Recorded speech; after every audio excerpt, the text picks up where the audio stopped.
So, in a healthy man, on an average, the average human body weight it is about 70 kg. So, in a man, total body water, so which is the sum of the volume of intracellular and extracellular fluids, it accounts for 60% of the body weight. So, assuming the body weight to be 70 kg, we get a total body fluid volume of about 42 liters. Now, out of the out of this 42 liters, the extracellular fluid it constitutes about 20% of the body weight.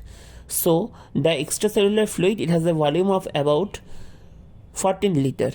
Now out of this 14 liters, 25% of this fluid, which is about 3.5 liters, it is contributed by the plasma, that is 5% of the body weight, while 75% of the ECF it is contributed by the interstitial fluid, that is the fluid in between the cells.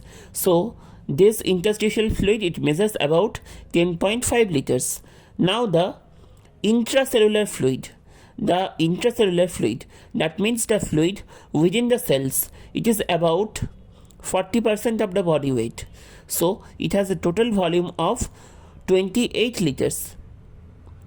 And we also have another fluid which is known as the transcellular fluid. Now this transcellular fluid it is locked up within the lumen of the viscera and certain other fluids such as cerebrospinal fluid and the intraocular fluid. So this transcellular fluid has a volume of about 1 to 2 liters. Now let us talk about the body fluid compartments. So the body fluids they remain either inside the cell, that is the intracellular compartment, or outside the cells, that is the extracellular compartment. So the intracellular fluid it is separated from the extracellular fluid by the cell membrane.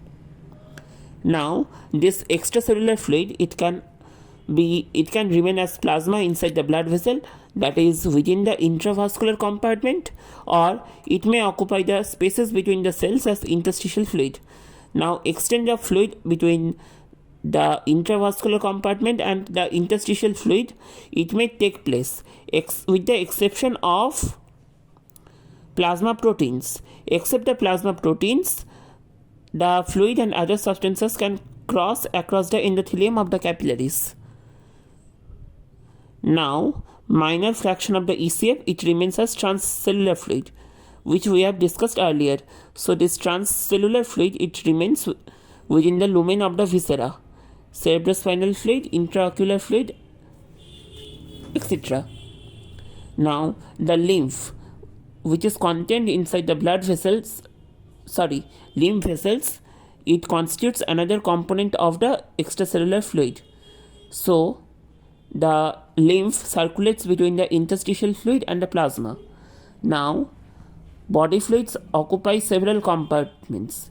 First is the plasma inside the intravascular compartment, interstitial fluid in the interspaces between the cells. Now this plasma and the interstitial fluid together they constitute the ECF or the extracellular fluid. Now the composition of ICF and ECF are separated by the cell membrane. So the cell membrane it contains the sodium potassium pump, which we have discussed already in the earlier videos. So sodium potassium ATPase it pumps sodium out of the cell and brings potassium ions inside the cell. As a result, sodium ions are abundant in the ECF, whereas potassium ions concentration is high in the ICF. Now about the measurement of the body fluid volumes. So different body fluid volumes they are determined by different methods. So how the total body water is measured? Total body water it is measured by injecting known amount of deuterium oxide D2O and noting the concentration in body water after equilibrium. So from this the total body water can be calculated. Similarly Similarly, the volume of ECF, it can also be measured by injecting known amount of inulin or sucrose. So the concentration of inulin or sucrose after thorough mixing in the blood is determined after allowing some amount for excretion or metabolism. So from this the ECF volume can be measured. Now the interstitial fluid volume, it is calculated indirectly by subtracting the plasma volume from the ECF volume, and intracellular fluid volume can be calculated by subtracting the ECF volume from the total body water. Determination of blood volume. So determination of blood volume can be done in two ways, either by measuring the cell volume or by measuring the plasma volume. Now about the determination of cell volume. So for all practical purposes, the volume of RBC is equal to the cell volume, because the volume of WBC and platelets, these are considered to be negligible. So radioactive Fe59 or Fe55 incorporated in ferric ammonium citrate solution, this is injected into an individual with O negative blood group. Why O negative is preferred? So O negative blood is chosen because no untoward antigen antibody reaction occurs when the O negative blood group is injected into any other type of blood group. So now the hemoglobin in RBC, it contains iron.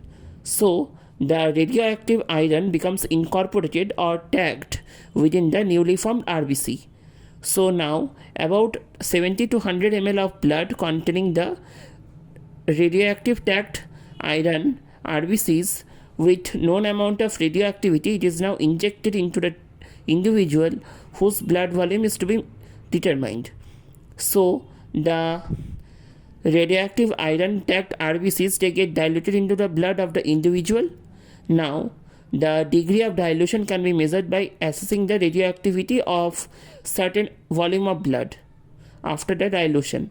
So from these factors, the RBC volume, that is the cell volume, it can be calculated. Now if the hematocrit or the packed cell volume is known, then blood volume can be calculated from the following formula. That is, blood volume equals to RBC volume by 1 minus percentage of hematocrit into 100. Estimation of plasma volume. So for estimation of plasma volume, we need a dye. So now to select the dye, most commonly used dyes are Evans blue and Congo red. So the dye to be used, it must fulfill the following criteria. The dye must not have any toxicity. The dye should not undergo any metabolic change. Dye should not be confined to the plasma. That is, it should not leave the blood vessel or enter into the blood corpuscle. And the fourth point is the measurement of the concentration of the dye. It should be a normal and a simple process. So now about the procedure of measurement of plasma volume. So a certain volume of the dye, that is Evans blue, it is injected intravenously into the individual and the concentration of the dye is known. So suppose say the volume of dye solution, it is V1 and the known concentration, it is C1. So the amount of injected dye, it is C1 into V1. Now the injected Evans blue, it binds with the plasma protein albumin within 10 minutes and it is redistributed with the plasma. So now we are taking 3 to 5 samples of the blood. The cells are separated and the average concentration of the dye in the diluted plasma, it is measured. Suppose it is C2 and we take that a small amount of the dye, it is excreted in the urine. This volume, let it be E. So if the plasma volume, it is V2, that is amount of diluted dye, it is equal to C2 into V2. So we get the following equation, that is V1 into C1 equals to V2 into C2 plus E. So by this we get the value of V2. So the normal blood volume, it is about 70 ml per kg, that is about 5 liters in an adult male.